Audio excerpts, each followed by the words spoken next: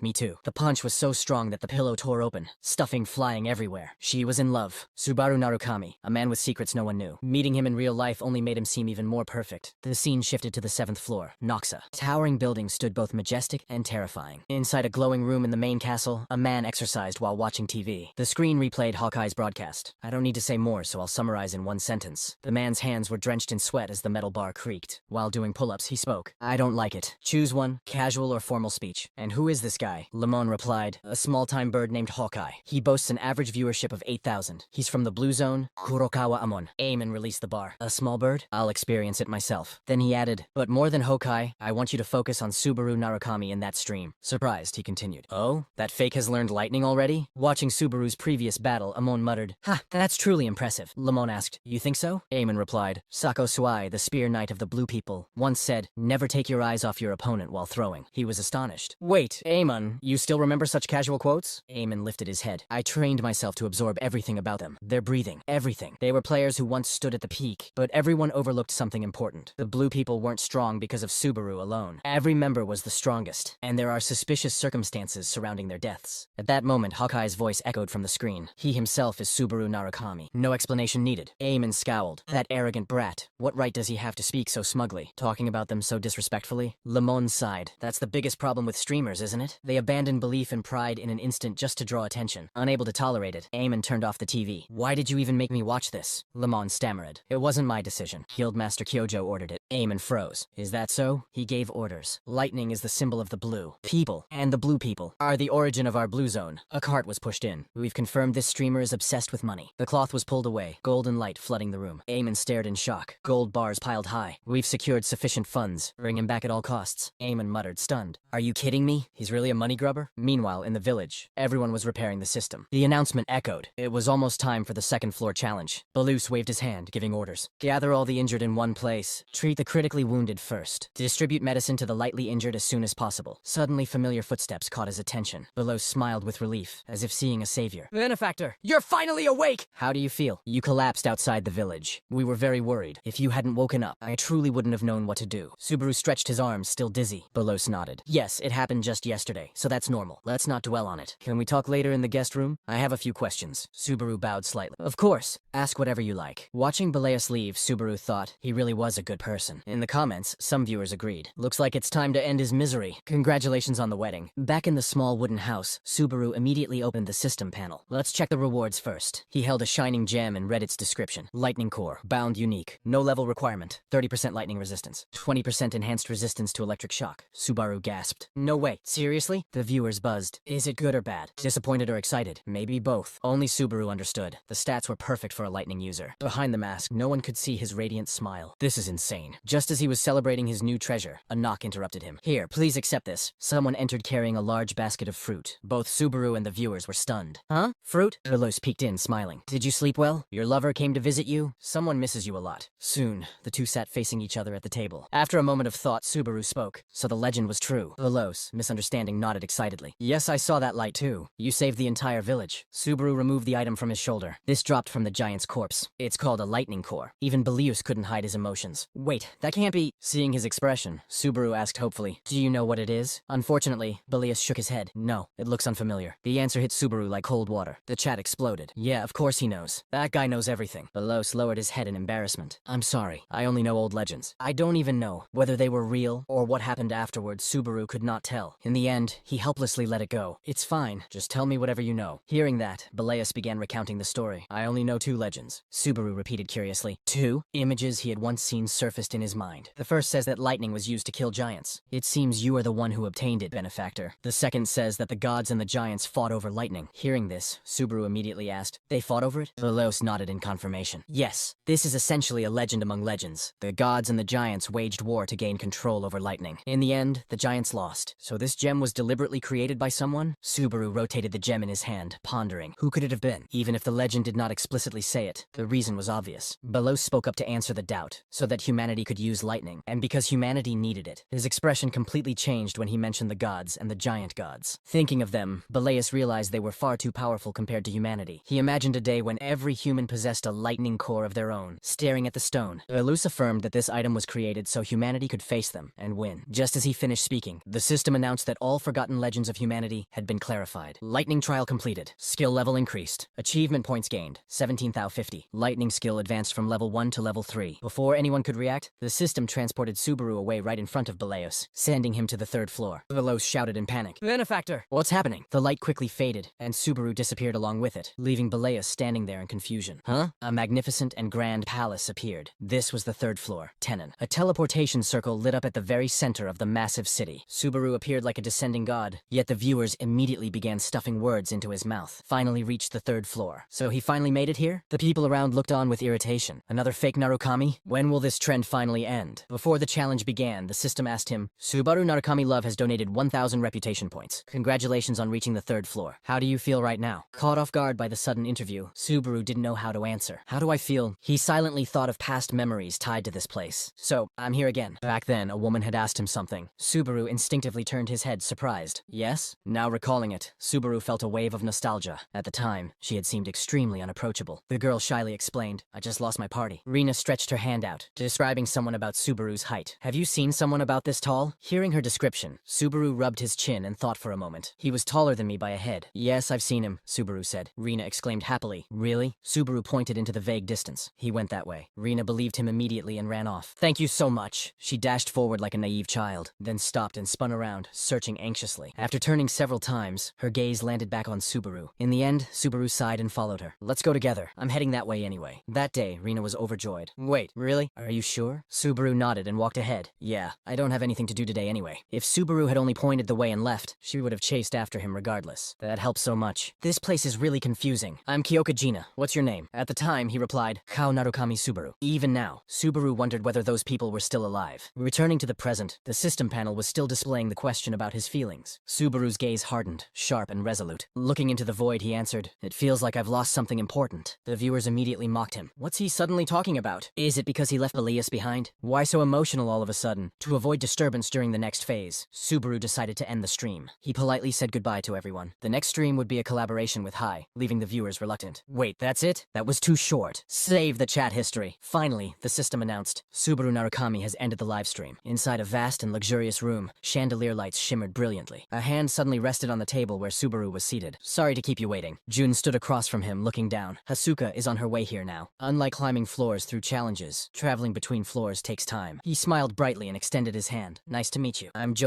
from Soon Entertainment. Subaru felt slightly annoyed and recalled what Hasuka had once said. So talkative. What a chatterbox. Joe looked confused. Huh? Subaru shook his hand and replied, I've heard the manager mention you. Nice to meet you. Joe smiled again and sat down opposite him. Normally, I'd have Hasuka relay this, but I wanted to meet you personally. She's only ever praised 2 players to that degree, so I got curious. Subaru was slightly surprised. 2? Joe explained. The first goes without saying. When he mentioned the name of the other person, Subaru froze. Narukami Subaru of the Blue Eye. Joe crossed his arms and bowed slightly. That surprised me. For that strict judge to take notice of you. Someone with the same name. Subaru scratched his head and smiled awkwardly. I'm not sure about that, but may I ask something sudden? Before he could finish, Joe cut him off. Are you interested in a guild called Blue Eye? Subaru's eyes widened in shock. Seeing his reaction, Joe reached into his pocket. That reaction? So you're not completely uninterested? Subaru asked, puzzled. Why ask that all of a sudden? Joe pulled out a device and looked down at it. That's part of why I wanted to meet you. He placed the device in front of Subaru. 5 days from now, this will be the grand prize of a tournament held on the 3rd floor. The light from the screen reflected on Subaru's face. You're joking, right? Under the table, small arcs of lightning crackled from Subaru's hand. Elsewhere, Reina stared silently at her device, displaying a notification. Narukami Subaru has ended the livestream. She sighed softly. It's over. Reina turned and walked into the forest, unsure whether the rest had ended as well. Her high heels brushed against the grass, producing a soft rustling sound. She entered a grassy area covered in white snow. The deeper she went, the thicker the snow became. Reina stopped behind 𝐃𝐞𝐦𝐨𝐧 and asked, Is it over? He turned around, white breath escaping his mouth. It ended a long time ago. Confused, she complained. Then what were you doing earlier? 𝐃𝐞𝐦𝐨𝐧 turned away, thinking. Before him stood a person frozen in an attacking stance, with several more frozen figures farther away. Should we kill them, or let them go? Reina answered decisively. Kill them. We already know who sent them. 𝐃𝐞𝐦𝐨𝐧 hesitated and refused. We can't be sure yet. That's why I'm considering it. He lowered his head slightly. If it were Kyojo, if he had sent them, he wouldn't have used such weaklings. Reina sighed, but even letting them go would cause problems. As she spoke, a radiant light emanated around her body. If our location is exposed because of them, sharp blades emerged from beneath the snow. She raised her arm, controlling them into the air. Her hand remained still and the blades froze mid-air. With a flick of her fingers forward, the blades instantly aligned in that direction. Her expression remained unchanged as she stared at the frozen group. Seeing this, 𝐃𝐞𝐦𝐨𝐧 panicked and shouted, Hey, stop! But it was too late. The blades shot forward, piercing through the frozen bodies. Their forms were torn apart, unable to escape the storm of blades. When it ended, only a chaotic mess remained on the ground. 𝐃𝐞𝐦𝐨𝐧 shouted anxiously, What are you doing? Reina looked at him firmly. Whether Kyojo sent them or not, if we let them go, they'll know we're still alive. Your hesitation is dangerous. You need to be more ruthless. He turned his face away. You're right. I'm sorry. Suddenly, the device in 𝐃𝐞𝐦𝐨𝐧's pocket vibrated. He pulled it out and showed her the screen. Look at this. Reina snatched the device, shouting angrily. What the hell is this? Vina trembled with rage, her eyes blazing red. Those bastards. Sir calmly crossed his arms. You're furious, aren't you? Her trembling voice answered. Of course I am. Reina stared again at the shoes displayed on the screen and screamed. Because those are Soya's shoes. He reached out and pulled the device from her hand. This is bait. A trap meant to lure us out. Hearing that, she became so angry that veins bulged on her forehead. He's already realized that we're still alive somewhere. But that doesn't mean we just sit back and do nothing. We have to reclaim those relics. Vina turned her face away, looking slightly dejected. I know what you're about to say. Your eyebrows just drooped. I'm not good at acting in the shadows. But you've always been good at things like that, haven't you? She immediately turned and walked away. You're stating the obvious. Even if you hadn't said anything, I was planning to take action myself. 𝐃𝐞𝐦𝐨𝐧 hurriedly grabbed Jaina's arm. Wait. He quickly stopped her. I'm not saying we should rush in recklessly. Let's wait until the winner is decided before making a move. That's the safest approach. Back in the room, Joe raised the photo of the shoes and said cheerfully, The relic of a Blue Eye member, Talaria. This is the reward that the Blue Zone is offering for this tournament. He hinted with a smile. Are you interested in joining? Subaru immediately interrupted him. I am. The air around him became suffocatingly heavy. Joe smiled, though with some awkwardness. That's good to hear. I didn't expect you to be this interested. This plan entirely depends on whether you agree or not. Narukami paused slightly upon hearing this. Joe then returned to his calm demeanor and explained plainly, considering that you're broadcasting under the name Narukami Subaru, I believe a storyline centered around pursuing the relics of blue. I would make compelling content. After hearing this, the face hidden behind Subaru's mask was filled with rage. How dare he? Subaru clenched his fists until they trembled, power continuously radiating from his body. Using 𝐊𝐲's relics as a promotional gimmick, seeing his state, Joe asked anxiously, is something wrong? Is there anything bothering you? Subaru said nothing. His voice was icy cold. Let's do it that way. Joe was still somewhat worried, but a trace of joy appeared on his face. Really? That's wonderful. Subaru stood up and pulled his chair back. Then I'll take my leave. Joe looked up at him from his seat. Yes, I look forward to working with you. As Subaru walked farther away, Joe tried to speak loudly enough for him to hear. I'll always be cheering you on from behind my screen. But Subaru heard none of it. Rage and resentment had already taken over his mind. I won't let anyone else have it. Absolutely not. Back in his room, Subaru lay flat on the bed, staring at the ceiling. He frowned slightly and thought, what kind of format will the tournament use? He then turned to face the wall. I'd really prefer it to be a solo competition. But it didn't seem like he was in a position to be picky. Suddenly, a voice sounded from outside the door.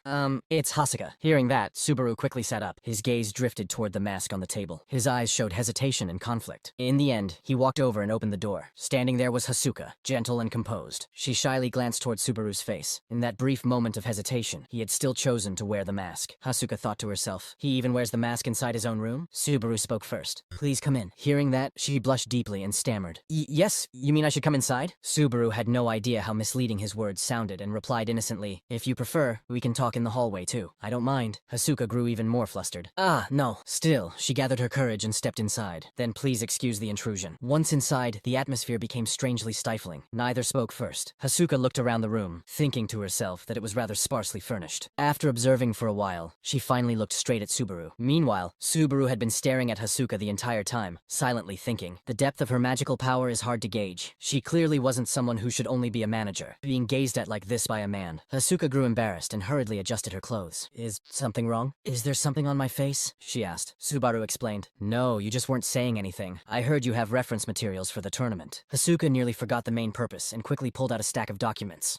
Sorry. She handed them to him and explained. This tournament uses a free-for-all format. It's a simple system where everyone fights for a grand prize. Thousands of people will battle each other ruthlessly. The outcome may be victory, or returning to the Earth at any moment. Subaru skimmed through it and said, so it's essentially a solo competition. Yes, 𝐊𝐿𝐲 replied. Since there's only one reward, it naturally becomes that way. She added excitedly. The location will be a virtual training arena. Entry requirements are being a third-floor player, a registration fee of 1,000 reputation points, and there's no limit on participants. I'll send you materials from past free-for-all tournaments. Just skim them and you'll get the general idea. While she was speaking, Subaru's phone vibrated again. A notification popped up. Divine highlights of Narukami Subaru's free-for-all battles. Natsuki Subaru's undefeated free-for-all path. Narukami Subaru's free-for-all matches end in 10 seconds. How Narukami Subaru becomes Narukami Subaru in free-for-alls. After reading, Subaru thought to himself, it's all about me. Returning to the conversation, he set the documents aside. I'll use these as reference material. Thank you for your hard work, he said. 𝐊𝐿𝐲 scratched her head and replied politely, it's nothing. It's my job after all. Then she asked another question. Have you heard anything from the guild leader? Subaru didn't understand. Heard what? 𝐊𝐿𝐲 explained. We actually received a message. The moment she said the words blue zone, Subaru was startled. He immediately remembered the man named 𝐷𝐷𝐷𝐷𝐷𝐷. In an instant, killing intent surged from his body. Did you say, from the blue zone? 𝐊𝐿𝐲 explained that they wanted to meet him once. Since they couldn't contact you directly, they emailed us. Subaru was surprised. They've already started reaching out? She hesitated. Perhaps they want to negotiate directly. Offer higher pay, better benefits, more conditions. Subaru clenched his fist tightly. Ignore it. 𝐊𝐿𝐲 hurriedly replied, yes, I understand. Wait, ignore it? Subaru spoke frankly. I have no intention of joining the blue zone, or any other guild. Suddenly, 𝐊𝐿𝐲 jumped up and raised her hands in celebration. She let out a sigh of relief, smiling brightly. I was really unsure whether I should tell you, but I'm glad I did. As she spoke, she gently walked toward the door. Then please enjoy the time until your collaboration. Watching her leave like that, Subaru muttered, she's celebrating like it's her own achievement. He removed his mask and said with amusement, a regular employee, yet she's this devoted to her company. She really is extraordinary. The scene shifted to a stadium. Two figures, Joe and 𝐿𝐻𝐼, were talking quietly, as if whispering about a plan. Joe spoke first. So today's project is this? A talent comparison test. Old Narukami Subaru versus the new one. 𝐻𝐻𝐼 asked, what do you think? Sounds interesting, right? Joe replied calmly. Directly confronting your own statement is a bold approach. But if you lose, it'll be a devastating blow. You understand that, right? 𝐻𝐼 didn't seem very concerned. I welcome it. There will be a result. I have to accept whatever happens to earn the viewer's trust. His eyes lit up with confidence. But have I ever lost a match? Joe laughed arrogantly. In the end, everything depends on Narukami. 𝐻𝐻𝐼 scratched his head. I guess so. Suddenly, the sound of high heels interrupted them. Leader 𝐊𝐻𝐲 and Subaru are here. She walked over smiling. You did well today. Joe greeted them warmly. Hello. Seeing Subaru, Subaru, Hai felt extremely excited inside. The chance to become a rising star. He had finally met him. Subaru, meanwhile, looked around and thought, this place is huge. Did he rent it out? Hawkeye extended his hand. Nice to meet you. I'm streamer Hawkeye. Subaru shook his hand. I'm Narukami Subaru. I look forward to working with you. Hawkeye scratched his head shyly. Wow, it feels like meeting Narukami Subaru in real life. I'm really moved. I'm a fan. A hardcore fan. Subaru hurriedly explained. I'm still just a rookie nobody. I can't compare to you. Joe stepped in. Alright, save the formalities for after the stream starts. That's how streamers get acquainted. Hai suggested. Then let's continue this on stream. The system panel immediately appeared. Hawkeye has started a live broadcast. He looked at the screen, waved, and smiled. Hello everyone, it's Hai. Thank you all for tuning in today. Instantly, status panels flooded the screen. Inside Hai's mind, a dark thought surfaced. He had heard the notification system was hot lately, but the stream had already reached 12,000 viewers right from the start. He spoke loudly. Today is the moment you've all been waiting for. I've invited that person here. Subaru's feet stepped onto the arena floor. Hawkeye introduced him. This is Narukami Subaru. Subaru replied. Hello everyone. I'm Narukami Subaru. Notifications kept flooding in. Hawkeye read the comments. No, I haven't seen his face either. I heard even his manager hasn't. Narukami, do you have some secret? Subaru scratched his face and replied. No, it's not like that. And I'm handsome after all. Even Hai was shocked by the overwhelming interaction from the audience. This is even more lively than my own stream. As expected, the influence far exceeded expectations. Subaru continued interacting enthusiastically. Sorry, but I won't lose to any of you. We're not fighting. This is just a friendly exchange. Hawkeye sighed inwardly. His response skills are even better than I imagined. Subaru continued answering. A girlfriend? No. Friends? None either. Hearing that crucial news, Hasuka sighed in relief, leaving Joe helpless. After a while, Hai spoke up. Alright, let's stop teasing our guest of honor. Let's get to the main event. As soon as he finished speaking, the system announced, the challenge will begin now. Suddenly, lights blazed on. Golem monsters began to activate. Thousands upon thousands of golems stood ready to charge into battle. Hai explained calmly. Why did I choose this challenge? I'll explain. As the golem's feet began to move, he continued. There are two reasons. First, it completely tests control. Then he spoke ambiguously. The second reason is that I can prove whether what I said was right. Right here, right now. At that moment, Subaru received a notification. 𝐃𝐞 has sent 100 reputation points. Do you really think you can win? Subaru replied calmly. If I weren't confident, I wouldn't have accepted the offer in the first place. The robots prepared to attack and their eyes lit up red, announcing the start of the battle, while comments ignited with encouragement and doubts about his ability to break the record on the first try. Subaru stood facing the robot army, looking at the scoreboard hanging above. Quests poured in from viewers, where one offered 10,000 credits if he managed to kill more than 43 robots with a harsh condition to reveal his face if he failed, which Subaru initially refused, considering it too early to risk revealing his identity. But soon, donations and similar quests poured in from other viewers, offering thousands of credits to see his face. So Subaru changed his mind and accepted the challenge, thanking the supporters and promising to reveal his face if he failed. One viewer noticed the penalty falls on Subaru alone, while the reward gets split, considering it unfair. So, Hawkeye agreed with this opinion and announced that all credits for this quest would go entirely to Subaru. With a confident smile, Hawkeye announced it was time to start, pressing the timer button that began counting down from 3 minutes. The robot swarm rushed towards Subaru from all directions. He activated the Thunder skill, which enveloped his body in a glowing golden aura, and began moving at supernatural speed, dodging attacks and dealing fatal blows, scoring his first kill in mere seconds. Hawkeye was stunned by the scene, not believing he was seeing the legendary power of thunder directly before his eyes. Subaru continued fighting fiercely, using his fist to destroy robots one after another at a fast and amazing pace. As time passed, the ferocity of the robots increased, their eyes glowing red, surrounding Subaru from every side. But he didn't retreat. Instead, he jumped high and began performing acrobatic moves in the air, applying the aerial combat style original Subaru was famous for, using robot bodies as jumping platforms. Then he drew his sword and surrounded it with his electric aura, harvesting more kills and reaching his counter to 20.